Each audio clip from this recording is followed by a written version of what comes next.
안녕하십니까. 성경 말씀 읽겠습니다. 구약 성경 사무엘상 15장입니다.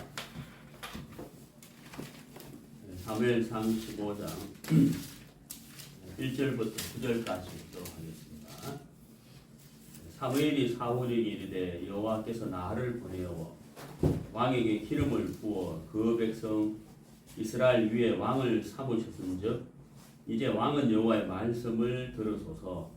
만군의 여호와께서 이같이 말씀하시기를 아말렉이 이스라엘에게 행한 일 곧 애굽에서 나올 때에 길에서 대적한 일을 내가 추억하노니 지금 가서 아말렉을 쳐서 그들의 모든 소유를 남기지 말고 진멸하되 남녀와 소아와 젖먹는 아이와 우양과 약대와 나귀를 죽이라 하셨나이다. 사울이 백성을 소집하고 그들을 들라임에서 계수하니 보병이 20만이요 유다 사람이 1만이라. 사울이 아말렉 성에 이르러 골짜기에 복병하니라. 사울이 겐 사람에게 이르되 아말렉 사람 중에서 떠나 내려가라. 그들과 함께 너희를 멸하게 될까 하노라. 이스라엘 모든 자손이 애굽에서 올라올 때에 너희가 그들을 선대하였느니라. 이에 겐 사람이 아말렉 사람 중에서 떠나니라. 사울이 하윌라에서부터 애굽 앞 술에 이르기까지 아말렉 사람을 치고 아말렉 사람의 왕 아각을 사로잡고 칼날로 그 모든 백성을 진멸하였으되 사울과 백성이 아각과 그 양과 소의 가장 좋은 것 또는 기름진 것과 어린 양과 모든 좋은 것을 남기고 진멸키를 즐겨 아니하고 가치 없고 낮은 것은 진멸하니라. 9절 말씀까지 읽겠습니다. 오늘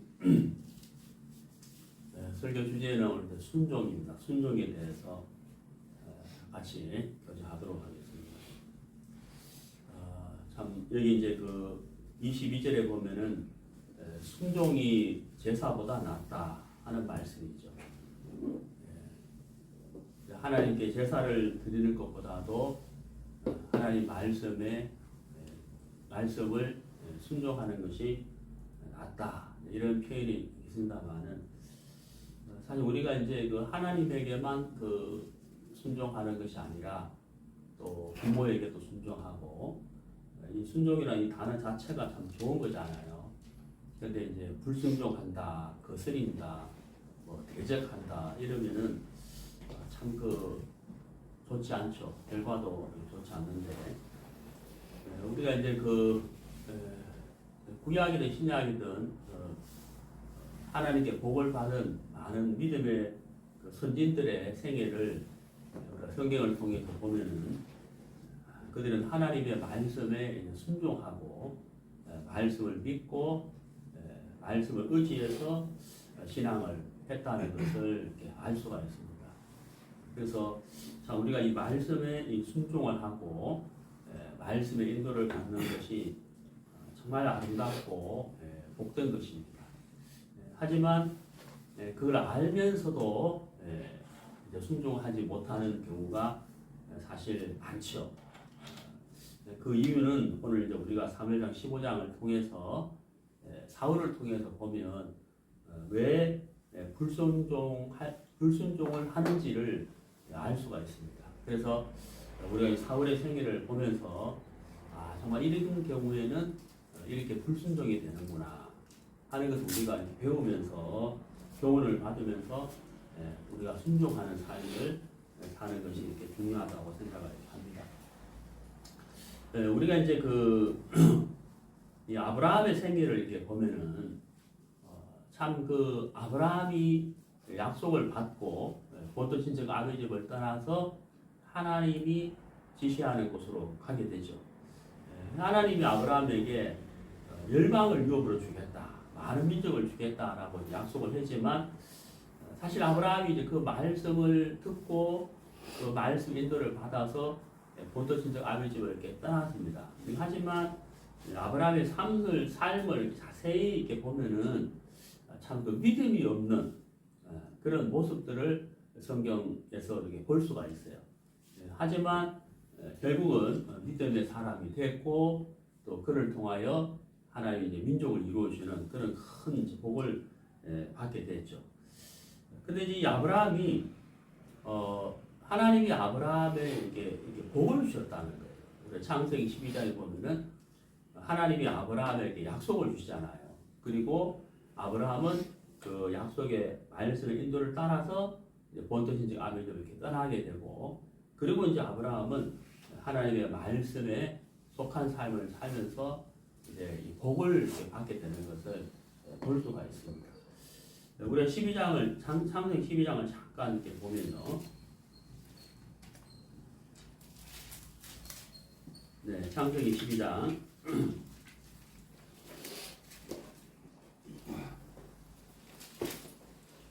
1절부터 잠깐 보겠습니다.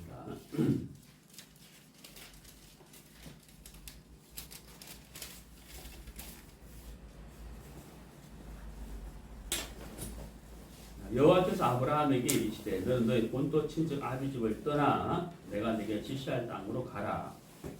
내가 너로 큰 민족을 이루고 내게 복을 주어 내 이름을 창대케 하리니 너는 복의 근원이 될지라.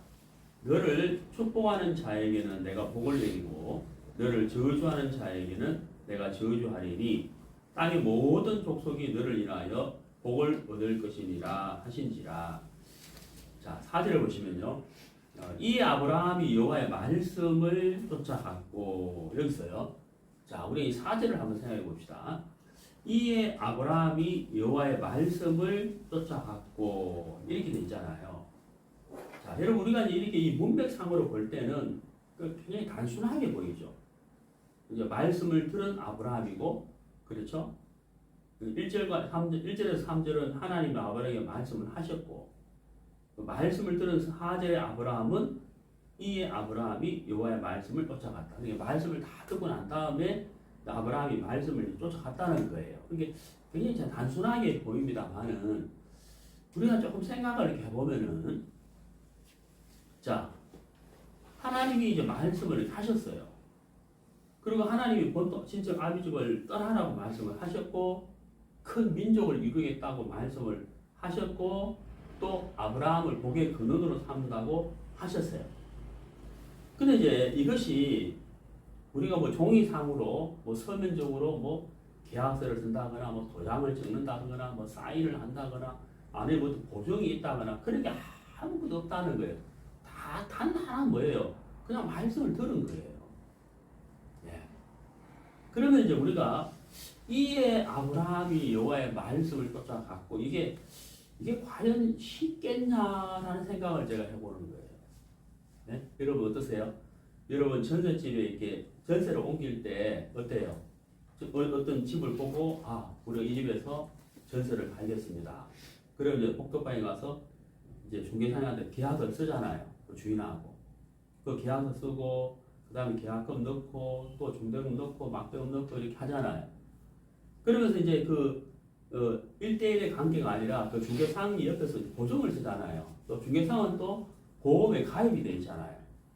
그러니까 이제 1중, 2중, 3중으로 이 안전장치를 하고 또 계약서를 쓰고 난 다음에 돈을 다 주고 난 다음에 또 다시 주민센터에 가서 또 전입신고하면서 또 뭐 하는 게 있더라고. 그 단어가 기억이 안 나는데 그 정부에서 뭐 5천만 원까지인가 얼마까지 보증해 준다는 거 그것도 이렇게 또 한다고요. 그래도 안 되면 이제 세입자가 이제 전세금을 혹시 못 받을까봐 보증보험에 또 가입을 한다고요. 그래한테 참 복잡해요. 이 세상이 이제 시끄럽고 사람들을 못 믿기 때문에 2중, 3중으로 이렇게 안전장치를 하는 거죠. 내 돈이 이제 혹시 떼일까봐. 그래 이제 눈에 보이는 사람도 우리가 못 믿잖아요. 그 돈이 오고 가고 도장을 찍고 해도 혹시나 하는 마음으로 어때요? 보증보험에 가입을 한다는 거예요. 그래서 우리가 이제 그런 걸 이렇게 생각해 보면은 이게 이제 성경 하나님의 말씀을 듣고 아브라함이 말씀을 쫓아갔다. 이게 그 사실 딱 단순하게 이렇게 돼 있지만은 우리는 어떻습니까? 우리 이 인간의 본성이라는 게 있잖아요. 본성이 뭐예요? 행악의 종자잖아요. 행악의 종자, 죄악 가운데 태어났잖아요. 근데 우리가 입고 있는 육신은 우리가 구원을 받았다고 할지라도 죄성을 가지고 있는 육신이잖아요. 예. 그러면 이제 우리가 이 육에서 계속해서 이제 죄악들이 올라오고, 그러면 이제 이 육신의 소욕은 갈라디아서의 표현들을 한다면은 육신의 소욕은 성령을 뭐라고요? 거스린다고 되어 있단 말이에요. 그럼 아브라함도 사람이잖아요. 그러면 이제 아브라함도 육신을 입고 있는 죄성을 가지고 있는 사람이니까 어때요? 그 육에서 어때요? 계속해서 하나님을 거스리고 대적하는 그런 죄의 속성들이 올라올 수밖에 없었고 올라왔을 거라는 거예요. 그러니까 어때요? 비록 이 말씀을 듣고 아브라함이 말씀을 쫓아갔지만 이 뒤를 읽어보면 어때요? 나중에 말씀을 믿지 못하고 하나님을 믿지 못해서 다메섹에서 데리고 온 양자 엘리에셀을 후사로 키우겠습니다. 이렇게 이제 하는 걸 보면은 아브라함도 참 의심이 있었다는 거예요. 예. 그리고 믿음도 약했다는 거예요. 적었다는 거예요. 근데 이 사절에서 보면은 아브라함이 그냥 단순하게 이 아브라함이 여호와의 말씀을 쫓아갔다라고 되어 있다는 거죠. 자세히 나와 있지는 않지만 이때 아브라함에게 왜 의심이 없었겠냐. 그 나이가 75이고 사람이 그렇잖아요. 살던 거처에서 다른 거처로 옮긴다. 뭘로? 말씀으로. 이게 진짜 막연한 거 아니에요? 근데 아브라함이 여호와의 말씀을 쫓아갔다. 이렇게 되잖아요. 참, 이 아브라함이 여기서 하나님의 인도를 받는 말씀에 순종하는 마음을 가졌다는 거예요. 순종하는 마음. 그러면 조건은 다 갖춰졌느냐? 아니죠. 조건이 갖춰진 건 하나도 없어요. 조건이 갖춰졌다면 딱 한 가지죠. 말씀으로만 갖춰졌다. 말씀 안에. 그거 외에는 사실 아무것도 없는 거예요. 그렇잖아요. 그거 외에는 아무것도 없다는 거죠. 제가 이제 수년 전에 아주 오래됐는데 10년 넘은 것 같은데 3월 초에 제안이하고 무전 전도 여행을 이제 간 적이 있습니다. 무전 전도 여행 2번 갔었는데 한 번은 3월 초에 갔어요. 무전 전도 여행 돈이 한 푼도 없이 이제 전도 여행을 이제 가는 거예요. 네. 그래서 우리가 출발을 이렇게 하는데 너무 이렇게 막연한 거예요. 3월 초가 사실 춥습니다. 네, 춥죠. 집에서 보일러를 가동해야 되는데 우리가 이제 길을 걷는 거 돈이 없으니까 버스 안 타고 이제 길을 걸어서 이제 출발하는 거죠. 가면서 전도하고 또 뭐 점심 때가 되면 이제 밥을 먹어야 되는데 돈이 없으니까 밥을 못 먹을 거 아니에요. 또 밤이 되면 자야 되는데 어디서 자야 될지 모르는 거죠. 굉장히 이제 막연한 그래서 이제 그래도 최대한 옷을 이제 최대한 깍하게 입자 하고 내복도 입고 이제 잠바도 입고 막 이렇게 무장을 했습니다만 그걸로 안 되죠. 그리고 우리가 길을 걷다가 또 이렇게 지나간 차 이제 손질해가지고 태워다가 하다가 또 타고 갔다가 또 걸어갔다가 이렇게 해가지고 이제 오후 4시, 5시가 넘어가는데 이 제 마음에 어떤 마음이 들겠어요? 이렇게 두려운 마음이 싹 오는 두려운 마음. 그래도 저는 남자잖아요. 네, 군대도 갔다 왔고, 네? 그 제안은 어때요? 약하잖아요, 여자인데. 이 두려운 마음이 싹 이렇게 몰려오는 거예요. 네? 해가 이렇게 해가 서서히 이제 기울어 가는데, 야, 오늘 어디서 자냐? 네? 오늘 어디서 자지? 밥은 둘째 치고 오늘 어디서 자냐? 이 추운데. 그죠? 그 해가 이제 딱 산을 딱 넘어가니까 더 추워지잖아요. 막 두려운 마음이 드는 거예요.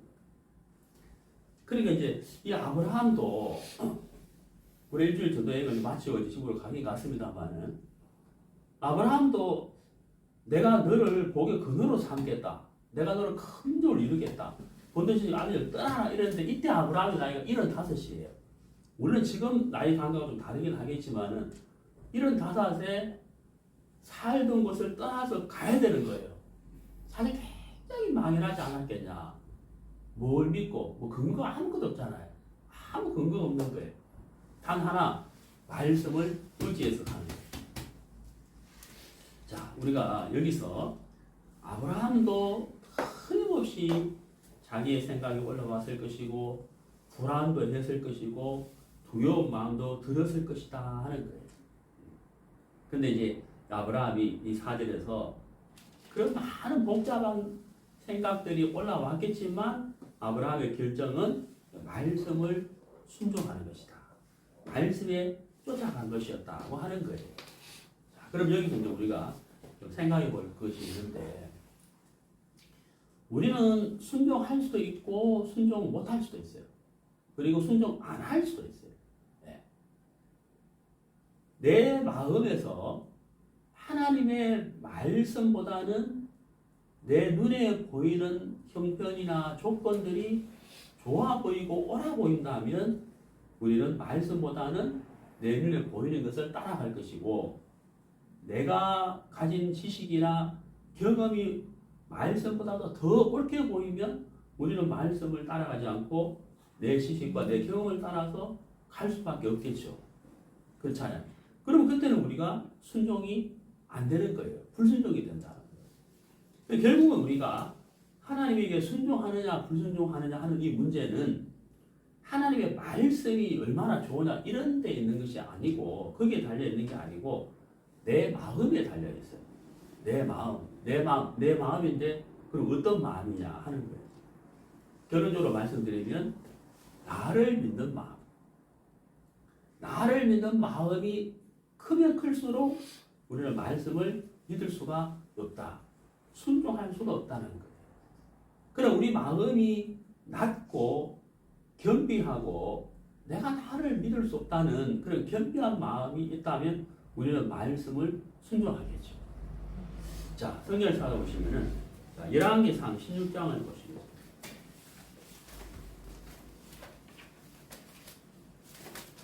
열왕기상 16장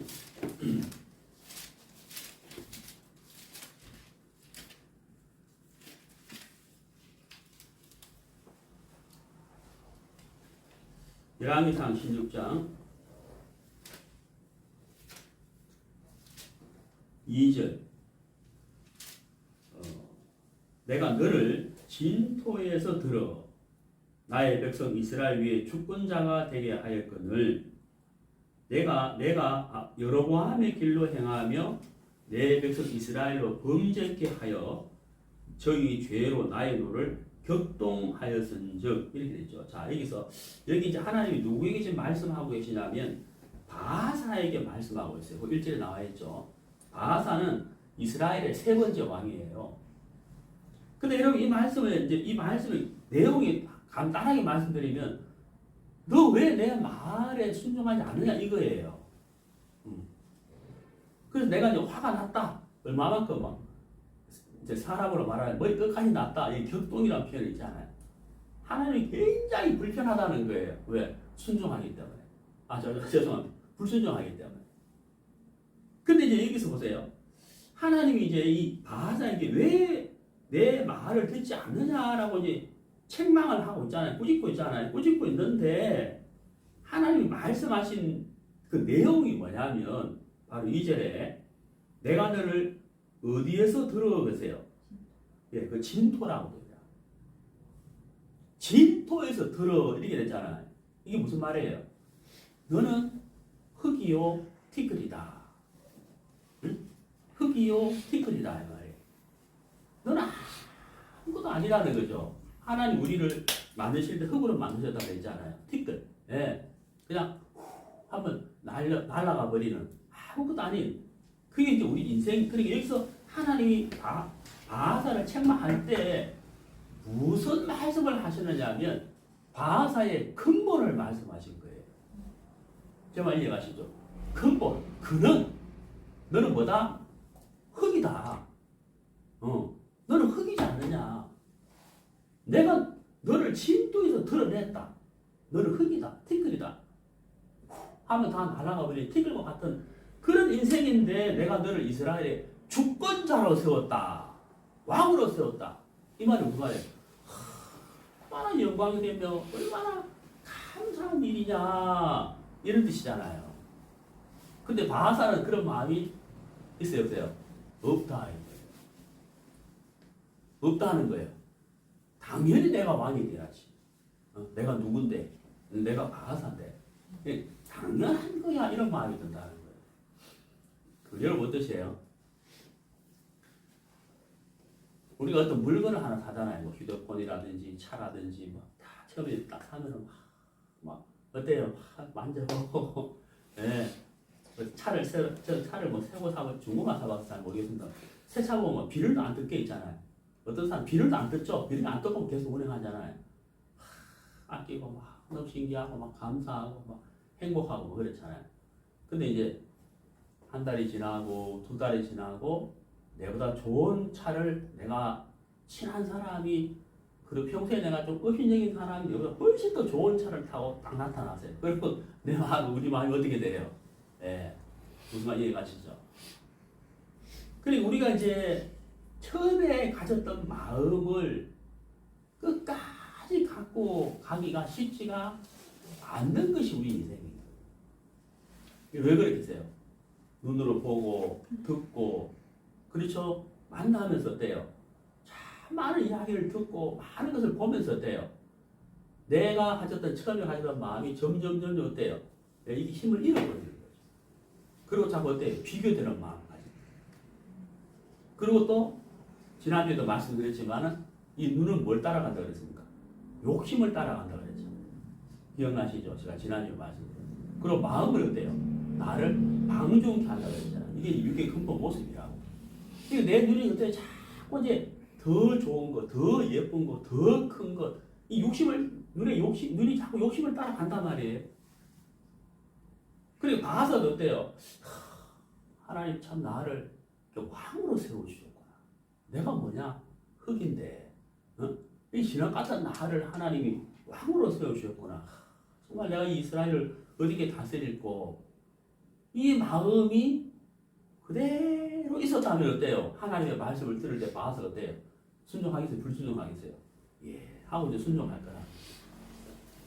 근데 사람 마음이, 저도 이렇게 말씀드리지만, 저도 이 바사처럼, 얼마든지 이룰 수 있는 사람이고, 처음 가졌던 마음을 갖기가 쉽지 않다.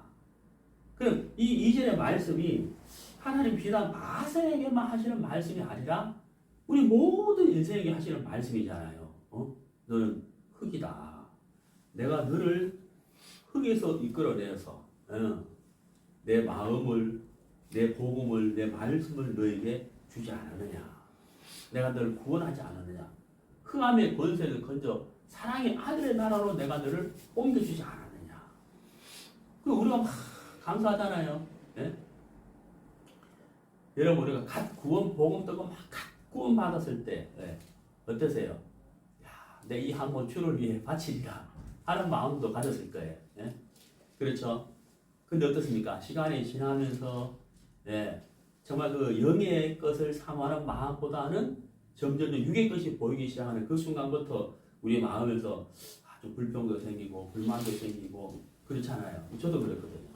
저도 그랬어요. 그렇다는 거예요. 그게 우리의 인생이라는 거예요. 그래서 우리가 참 이 하나님에게 순종하며 산다는 게 쉬운 게 아니에요. 절대 쉬운 게 아니에요. 내가 순종을 하려면 내 마음이 높아지면 절대 순종할 수 없다. 그리고 내 생각이 옳아 보이면 절대 순종할 수 없다. 우리가 말씀에 순종해야 되는 것이 맞지만 순종하기 어려운 거예요. 우리가 하나님께 순종하는 삶을 살려면 우리 마음에서 계속해서 어때요? 내가 나의 근본을 아는 마음.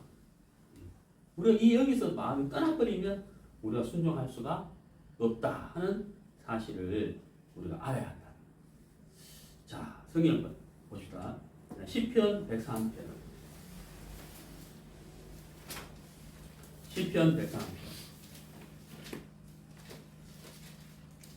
시편 103편. 14절. 12절부터 보겠습니다. 동이 서에서 먼 것 같이 우리 죄가를 우리에게서 멀리 옮기셨으며 아비가 자식을 불쌍히 여긴 같이 여호와께서 자기를 경외하는 자를 불쌍히 여기시나니. 자, 여러분 이 12절 말씀 참 너무너무 감사하잖아요. 동이 서에서 얼마나 멀어요. 동과 서는 서로 만날 수가 없죠. 한 것처럼 우리의 죄가를 멀리 옮기셨다. 우리 죄를 보이지 않도록 하셨다는 거예요. 아비가 자식을 불쌍히 여기는 것처럼 하나님이 자기를 경외하는 자를 불쌍히 여기셨다. 제가 어제 이제 뉴스에서 봤는데 어떤 그 가난한 아이 그 기저귀를 엄마가 제때 갈아주지 않고 그냥 방치해둬버린 거예요. 애 몸이 어떻게 되겠어요? 예, 막 피부가 막 짓물러지고, 그 기저귀 곰팡이가 생기고, 그러니까 막 그 아이 건강이 막 안 좋아지잖아요. 그걸 그냥 방치해버렸다는 거예요. 예. 그러니까 우리가 지금 그 뉴스를 딱 보니까 우리가 지금 이렇게 건강하게 살고 있는 거는 우리 부모님이 제때 우리 몸에 기저귀를 잘 갈아줬다는 얘기예요. 응? 성인이 자매. 그렇죠? 네? 그렇잖아요. 저도 마찬가지고. 그렇게 생각하니까 그것도 뭐예요? 은혜죠. 은혜잖아요. 야, 부모님이 나한테 제때 참 기저귀를 잘 갈아주셨구나. 이거 생각도 못했지만 그 뉴스 보고 나니까 어때요? 야, 그게 참 은혜였네. 네? 은혜였잖아요. 우리 그 은혜를 입었다는 거죠. 네. 그러니까 이제 우리가 지금까지 내가 있기까지 정말 수많은 하나님의 그 세밀한 은혜가 있었다는 거예요. 우리가 알지 못해서 그렇지. 네. 세밀한 은혜가 있었다는 거예요. 제가 이제 군대 가가지고 6주 훈련을 받는데 쭉 훈련 받는 과정 중에 하나가 뭐냐면 화생방 훈련이에요. 화생방 훈련. 그게 뭐냐면 이제 지하에 땅을 파가지고 그 개인 속에 이제 우리가 들어가는데 이제 그 방독면을 쓰고 들어가는 방독 딱 쓰고 딱 들어가는데 그 안에 들어가면 무슨 일이 벌어질 걸 알아요. 아니까 긴장을 하잖아요. 방독면 딱 쓰고 딱 들어가는데 딱 긴장을 하죠. 이제 앞으로 무슨 일이 벌어질 걸 알기 때문에 완전 긴장을 하고 딱 서야 되고 교관이 이제 막 이제 방독면 써서 숨이 차잖아요. 마스크만 써서 숨이 차는데 방독면 꽉 고무로 되고 꽉 쪄서니까 숨이 잘 안 쉬잖아요. 근데 이제 군가자창 그런다고요. 제대로 숨도 못 쉬는데 군가 올라가니 얼마나 힘들겠어요. 네? 그 군가를 짧게 보니까 막 목소리 그것밖에 안 나와 하고 진짜 막 몽둥이로 막 때리니까 이제 막 크게 막 부르죠. 네? 그때는 부타가 있었거든요. 그래가지고 숨이 찰칵하네요. 근데 그때 이제 방독면을 벗으라 그런다고. 그러면 이제 숨이 더 차 있으니까 숨을 안 쉴 수가 없잖아요. 그때 이제 가스를 탁 터뜨려 버리는 거예요. 가스. 그 가스가 팍 퍼져 나가죠. 그리고 어때요? 막 동기생은 저는 마찬가지로 숨 안 쉬려고 막 왜 숨 쉬는 순간 그 가스가 독가스가 내 속에 들어오잖아요. 있는데 숨 안 쉴 수 있나요? 네? 안 쉴 수 없죠. 그래서 숨 하고 들어 마시는 순간 어때요? 그 가스가 쫙 내 몸에 들어가니까 어때요? 막 울고 눈물 흘리고 콧물 흘리고 그 다음 얘기는 안 되겠, 좀 죄송한데 막 오줌 싸고 막 그런다. 예, 심지어 뭐 대면까지도 막그막턱 쓰러지고 막 이러다. 그때 교관이 막 문 안 열어주는 거야. 뭐 우리는 문 열어달라고 막 나가려고 하는 문 열어 나가는 절대 문 안 열어주죠. 몽둥이 들고 딱 서 있으니까. 그러다가 이제 이때 좀 더 이상 나도 죽겠다 싶으면 그때 문을 탁 열어준다. 그러면 앞으로 뛰쳐나가서 땅에 대고 막 오바이트도 하고 막 울고 막 하여튼 그래요 막. 자매들 군대 안 가봐서 안 그러죠. 그래가지고 이제 1분 지나고 5분 지나고 10분 지나고 하면 이제 정신이 들잖아요. 공기가 얼마나 감사한지 모르더라고요. 공기. 마한 것을 마한 거 어딘데 여러분 공기 마시는 돈 안 되잖아요. 그 공기 누가 주셨어요? 하나님 주셨다. 하나님. 그러니까 우리가 이제 그런 이제 게임 속에 화생방 훈련을 파사 보면 이제 어때요? 그래 평소에 이게 숨 쉬는 게 얼마나 감사한지를 그때는 이제 아는데 평소에 숨 쉴 때는 어때요? 감사하지 않잖아요. 잘 모르잖아요. 하나님 오늘 숨쉬게 해서 감사합니다. 이게도 잘 안 하잖아요 우리가. 예. 자, 그래서 하나님이 여기서요 보세요. 10편 103편 14절에 이는 제가 우리의 체질을 아시며 우리가 뭐라고요? 진토임을 뭐라고요? 기억하셨다. 하나님은 기억하고 있다는 거. 우리가 뭐라고요? 진토. 늘 흙이. 그 하나님은 우리를 기억하는 거예요. 우리의 근본을 뭐라고요? 진토. 근데 우리는 어때요? 삶 속에서 내가 진토라는 것을 사실 거의 기억 안 하죠. 잘 잊어버리잖아요. 네. 그러니까 하나님이 기억한다는 거예요. 우리도 어때야 되겠어요? 기억해야 된다.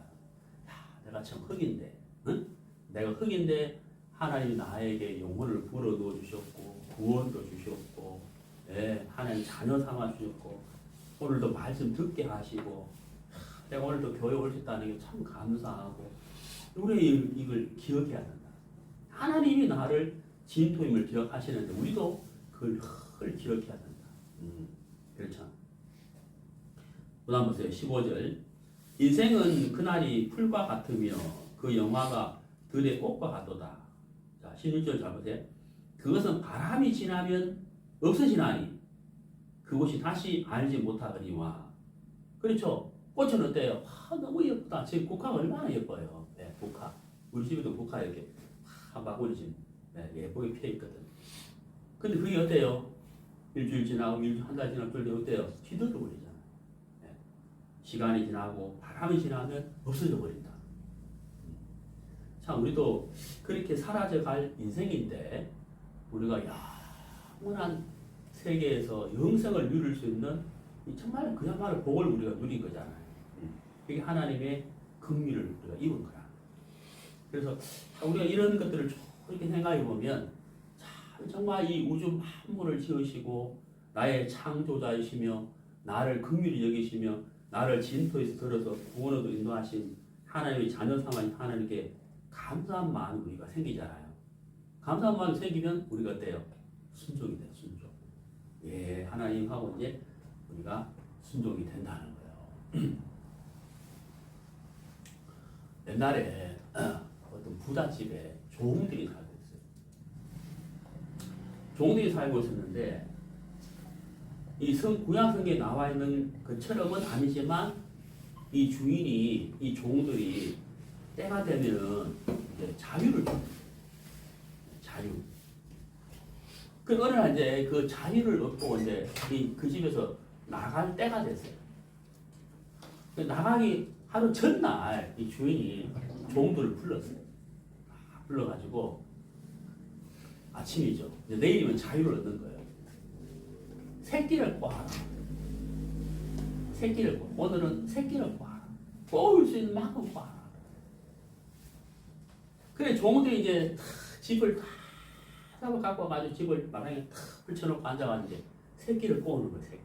네, 새끼를 꼬는데 한 종이 그러죠. 새끼 꼬면서 지금까지 우리를 부려먹고 마지막 날까지 새끼를 꼬게 하는 거야. 하면서 새끼를 막 불평불만 하면서 막 새끼를 꼬니까 새끼가 어떻게 돼 있어요? 가지런하게 되는 게 아니거든요. 굵어졌다가 얇아졌다, 굵어졌다가 얇아졌다 막 새끼가 엉망으로 된 새끼가. 그래 한종은 이제 오늘 마지막이구나. 오늘 주인이 나한테 말씀하신 것도 마지막인데 깔끔하게 해야지 하고 새끼를 아주 얇고 꼼꼼하게 가지런하게 새끼를 이제 정성을 다해서 새끼를 꼬았는. 그래 저녁이 돼가지고 이제 주인 그 새끼 꼬은 거 갖고 오너라. 그러니까 이제 주인 앞에 새끼를 꼬은 다 갖고 왔는. 한종은 어때요? 오늘 마지막 날 싶으니까 정성을 다해 새끼를 꼬았으니까 이제 얇고 간단하게 쫙 빳빳하게 새끼를 꼬았는 거예요. 한종은 막 투덜투덜하면서 마지막까지 부려먹네 하고 새끼를 꼬았으니까 어때요? 울퉁불퉁 굵어졌다 얇아졌다 막 엉망일 거 아니에요.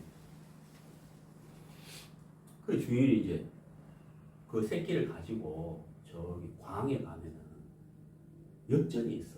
동전. 요즘 엽전이 엽전. 옛날부터 엽전이잖아요. 우리 구멍이 뻥 뚫려 있잖아. 그거 새끼에다가 넣을 만큼 넣어 가져가라. 그게 네 노자다. 수반 경비다. 요즘 말은 퇴직금. 그래 두 사람이 새끼를 다 광에 가니까 막 엽전이 얼마나 많은지 몰라요. 그래가지고 그 새끼를 같이 꼬은 사람은 어때요? 종은 어때요? 동전을 넣으니까 쏙쏙 들어가잖아요. 쏙쏙쏙 들어가. 쫙 새끼 그만큼 이제 동전이 쫙 한데 불평불만하는 새끼 꼰 사람은 종은 어때요? 옆집 들어가야 안 들어가요? 안 들어가는 거예요. 들어가지가 않는 거예요.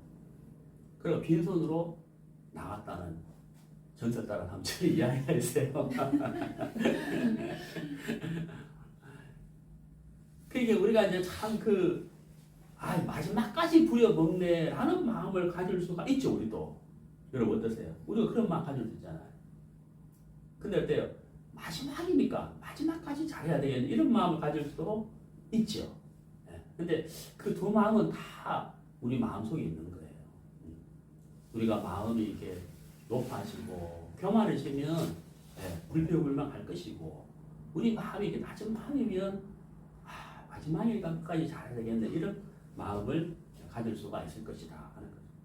그래서 하나님이 이제 바하사를 꾸짖을 때 바하사의 근본을 이야기하신 거죠. 이 시편 103편 14절의 말씀처럼 우리가 진토라는 것을 하나님이 기억하고 있다. 어제나 오늘이나 내일이나 기억하고 있다. 우리 또한 마찬가지겠죠. 자, 오늘 우리가 본문에 보면은 하나님이 사무엘을 통해서 사울에게 말씀을 하셨죠. 그게 뭐예요? 아말렉을 진멸하라 하는 말씀. 근데 아말렉을 진멸할 때 어떻게 진멸하라고 하셨냐? 자세하게 말씀하셨거든요.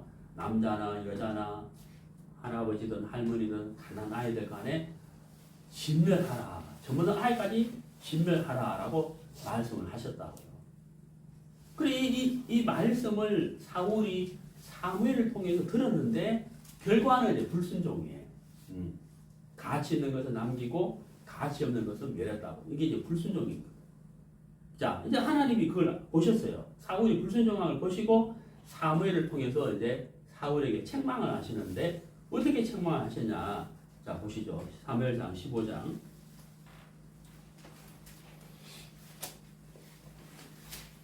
사무엘상 15장 17절. 사무엘이 가로되 왕이 스스로 작게 여길 그때에 이스라엘 지파의 머리가 되지 아니하셨나이까. 자, 이게 이제 작게 여길 그때에 이렇게 돼 있죠. 그러니까 언제 사울이 왕이 됐다는 겁니까? 겸손했을 때라는 거죠. 겸손. 조금 전에 읽었죠. 우리가 하나님이 바하사를 책망하실 때도 어때요? 꾸짖을 때도 어때요? 내가 너를 진토에서 들어 이랬잖아요. 진토에서 들어. 그러니까 같은 얘기잖아요. 자기를 알았을 때, 그죠? 근본을 알았을 때, 겸손했을 때, 하나님이 사울을 왕으로 세우신다. 근데 사울이 왕이 되면서 어때? 마음이 높아지는 걸 자기도 모르게. 처음 그 마음을 처음 가졌던 그 마음을 사울이 가지지 못하고 그 마음에서 떠나버린 것이죠. 이게 참 쉬운 게 아니거든요. 사실 우리가 저도 이 사울과 같은 모습으로 살 때가 사실 많았다고요. 처음에 가졌던 그 마음 갖기가 참 쉽지 않다는 거예요. 그 마음에서 떠나는 것이 이제 그게 곧 바로 교만이죠. 교만. 그래서 사울은 불순종할 수밖에 없었다. 순종할 수가 없죠. 처음 가졌던 그 마음이 아니기 때문에. 이미 마음이 높아졌기 때문에 말씀을 담을 수 있는 마음이 없는 거예요. 사울의 마음이. 하나님의 말씀을 담을 수 있는 그릇이 없다는 거예요. 이게 마음이 겸손하고 낮아져야 말씀을 담는 그릇이 되는데, 마음이 높고 교만하니까 말씀을 담는 그릇이 없잖아요. 말씀을 담는 그릇이 없으니까 불순종할 수가 없는 거예요. 그러니까 사울은 말씀을 버려버리는 거죠. 자, 그 15장 26절에 사무엘이 사울이 이르되 나는 왕과 함께 돌아가지 아니하리. 이는 왕이 여호와의 말씀을 뭐라고요? 버렸다. 말씀을 담을 그릇이 없는 거예요. 마음이 높아졌고 교만해졌고 사울의 마음속에 어때요? 뭐만 가득 차 있겠어요?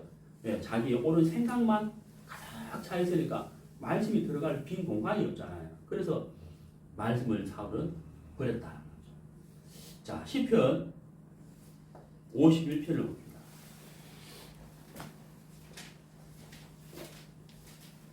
시편 51편 1절. 하나님이여 주의 인자를 쫓아 나를 긍휼히 여기시며 주의 많은 자비를 쫓아 내 죄가를 죄송합니다. 이사야인데 이사야 51장.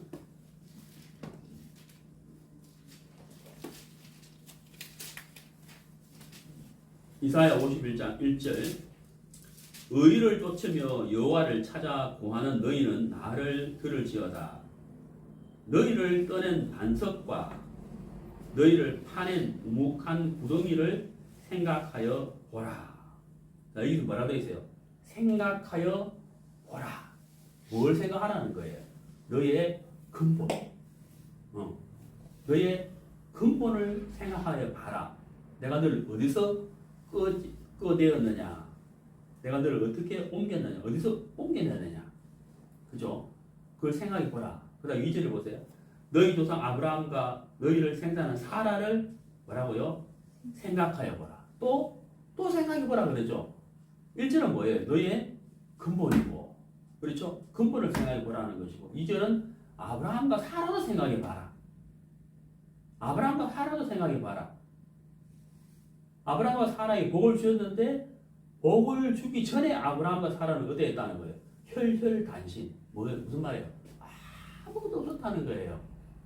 아무것도 없을 때, 아무것도 아닐 때 하나님이 아브라함을 불러서 복을 줬다. 이렇게 되죠. 그리고 창성케 했다. 사실 우리도 그렇잖아요. 우리도 사실 혈혈단신, 피덩어리 같은 우리를 하나님이 자라게 하시고 먹이시고, 그죠? 자라게 하시고 구원을 주시고 복을 주신 거잖아요. 그러니까 참 하나님의 은혜요, 하나님께 긍휼을 우리가 입은 것이죠. 그래서 우리가 그 마지막까지 새끼를 잘 꼬은 그 종처럼 내가 주인님의 은혜를 입고 내가 여기서 먹고 살았는데 마지막인데 내가 정성을 다해 새끼를 꼬아야지, 그렇잖아요. 하는 마음으로, 그 마음하고 지금까지 부려먹고서는 이렇게하고 또 다르잖아요. 완전히 다르거든요. 그러니까 우리가 참 내가 받은 이 구원, 정말 내가 하나님의 백성이 됐다는 거, 내가 하나님의 자녀가 됐다는 거, 내가 또 영생을 내가 얻었다는 거, 이런 걸 하나 짚어볼 때 우리가 정말 감사하잖아요. 감사한 일이 참 많다는 거예요. 성경을 찾아보시겠습니다.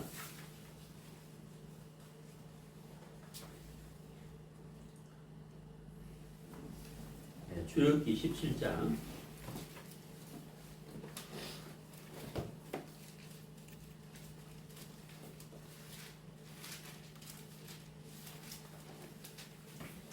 17장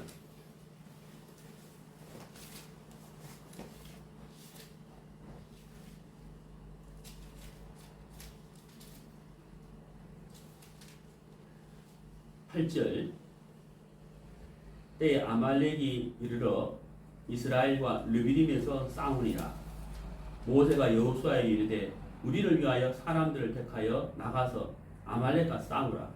내일 내가 하나님의 지팡이를 손에 잡고 산 꼭대기에 서리라. 자, 여기 보세요. 이제 아말렉과의 싸움이 17장에 기록되어 있죠. 출애굽기 17장에. 지난주에 잠깐 말씀드렸는데, 자, 왜 아말렉과의 싸움이 있었느냐면요, 이스라엘 백성들이 출애굽을 했을 때 이스라엘 백성들이 가장 먼저 공격한 민족 족속이 아말렉 족속이에요. 이해가시죠? 아말렉 족속이에요. 그래서 이 이스라엘 백성들이 모세 인도를 받아서 진행을 할 때 진 끝에 있는 이스라엘 백성들을 공격한 족속이 아말렉 족속이에요. 그래서 하나님의 인도를 받아서 더 이상 진행할 수 없도록 대적한 것이 바로 이 아말렉 족속입니다. 그래서 하나님이 아말렉을 진멸하기로 마음을 딱 정하신 거예요. 아말렉을 진멸해야 되겠다. 그 말은 뭐냐면 하나님의 인도를 받는, 하나님의 역사를 가로막는 육의 모습 중에 하나예요. 마귀의 모습 중에 하나다. 그래서 진멸하겠다라고 하셨다는 거예요. 그래서 이게 이제 전쟁이 벌어지잖아요. 출애굽기 17장에서 딱 전쟁을 하게 되는데, 그 다음 보세요. 14절에 여호와께서 모세에게 이르시되 이것을 책에 기록하여 기념하게 하고 여호수아의 귀에 외워 들리게 하라. 외워 들리라.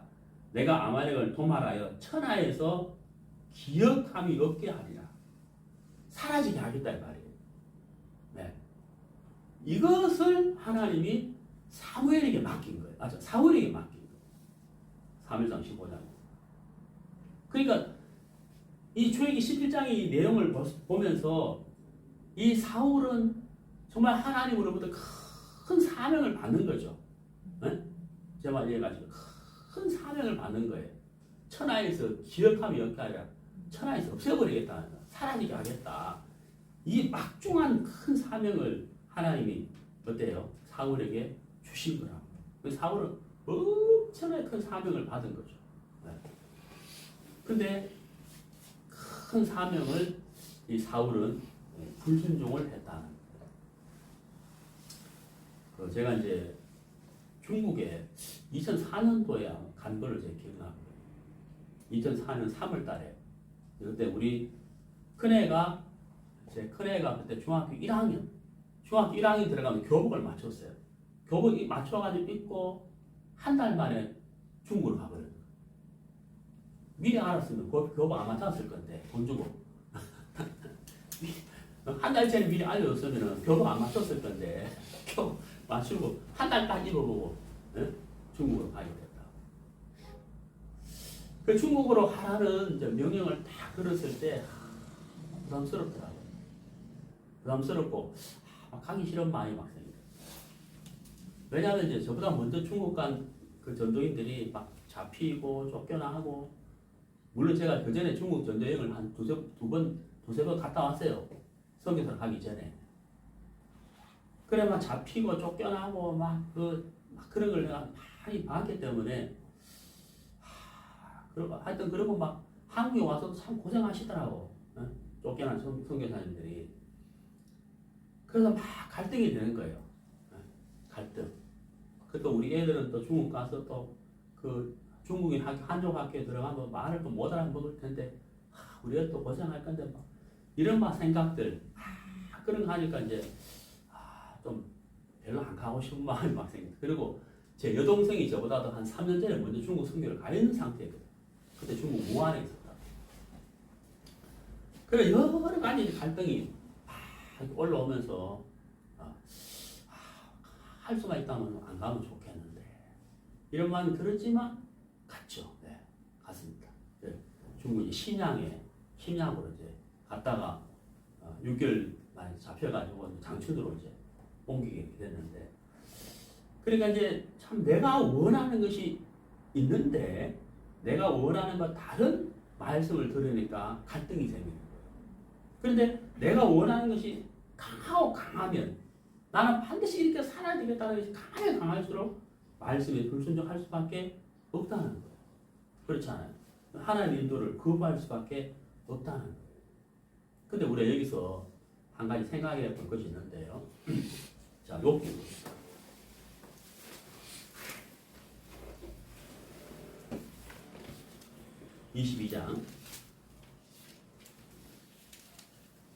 욥기 22장 21절. 너는 하나님과 화목하고 평안하라. 그리하면 복이 내게 말이라. 참 좋은 말씀이잖아요. 아마 이거 여러분 막 외우시는 분도 있고 또 집에 이렇게 붙여놓은 분도 있을 거예요. 하나님과 화목하고 평안하라. 그리하면 복이 내게 말이라. 여기 참 좋은 말씀이잖아요. 근데 한번 그 밑을 보세요. 청거든 너는 그 입에서 교훈을 받고 그 말씀을 내 마음에 들어. 이것도 좋잖아요. 네가 만일 전능자에게로 돌아가고 또 내 장막에 불의를 멀리 버리면 다시 응하리라. 이제 이게 좋죠. 근데 그 다음 보세요. 내 보배를 진토에 버리고 어떻게 생각하세요? 좋아요? 네? 이 말씀 좋아요? 그 다음 보세요. 오빌의 금을 강가에 돌에 버리라. 금을 어떻게 하라고요? 강가에 돌에 버리라. 이 말씀은 어때요? 좋아요? 안 좋아요? 이거 집에 서붙여 놓은 사람 별로 없죠? 이거 외우는 사람 별로 없잖아요. 다 무슨 말씀을 외우고 서붙여 놨어요? 21절. 너는 하나님과 화목하고 평안하라. 그리하면 복이 되게, 복자가 크게 보이잖아요. 복이 되게 이 말이라. 이거는 엄청나게 크게 보이잖아요. 근데 보배를 버리라. 이건 어때요?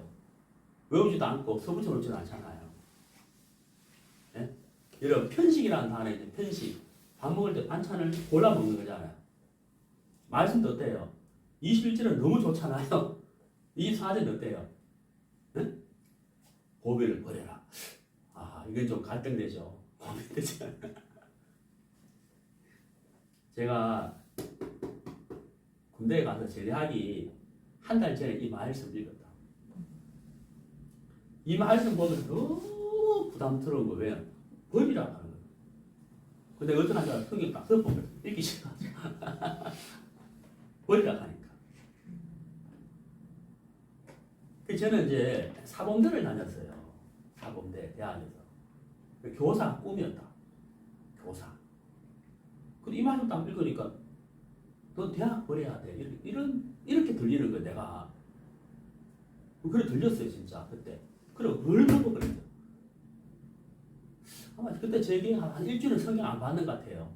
제 대학에 한다고 그러면. 왜? 버리기 싫어가. 여러분, 순종해야 되잖아요, 순종. 여러분, 순종이 쉬워요? 쉽지 않아요, 여러분. 절대 쉽지 않습니다. 네? 순종이란 말은 쉽지만 순종하세요. 어떤 말씀을? 복을 주리라. 그거야 순종하기 쉽지만 금을 버려라. 보배를 버려라. 이거 순종하기 쉬워요? 쉽지 않아요, 여러분. 어떤 말씀을 내가 듣느냐에 따라서 순종할 수도 있고 순종 못할 수도 있어요. 그러니까 순종해야죠. 무조건 이래 말할 수가 없는 거예요. 어떤 말씀 앞에서. 그렇잖아요. 어떤 말씀 앞에서. 그러니까 순종해야 되지만 순종하려면 내가 반드시 내 마음에 거쳐야 할 게 있죠. 그게 뭐예요? 나를 부인하는 거예요. 나를 부인한다는 게 뭐예요? 내 생각만 버려야 되는 게 아니고 내 길과 내 인생의 계획과 나 자체까지도 포기할 수 있어야 이게 온전한 부인이 되는 거예요. 그렇게 하신 분이 누구예요? 예수님이다. 예수님. 예수님은 고난으로 순종을 배웠다. 온전히 순종하신 분은 예수님이죠. 왜? 자기 목숨까지도 내어 버렸기 때문에 온전한 순종을 할 수 있어요.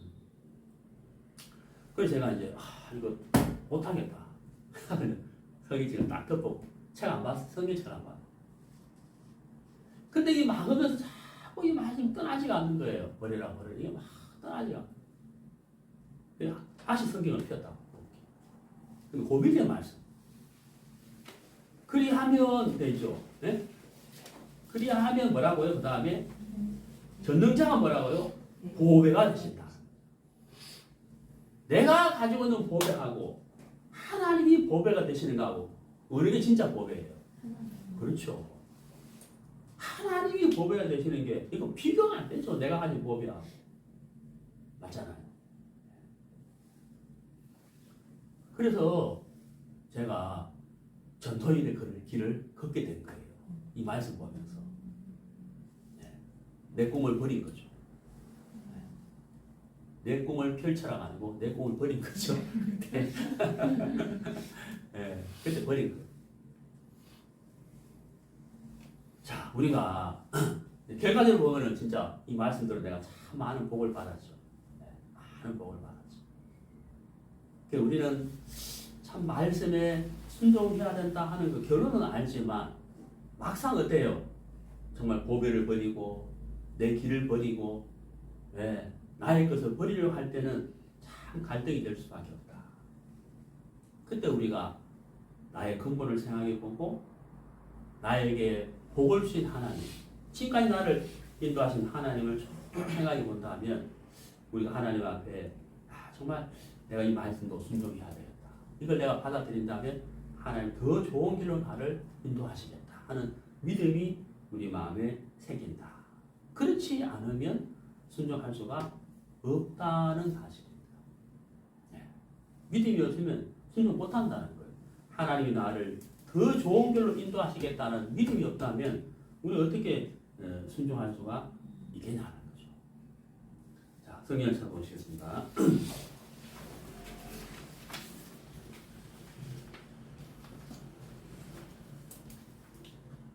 에베소서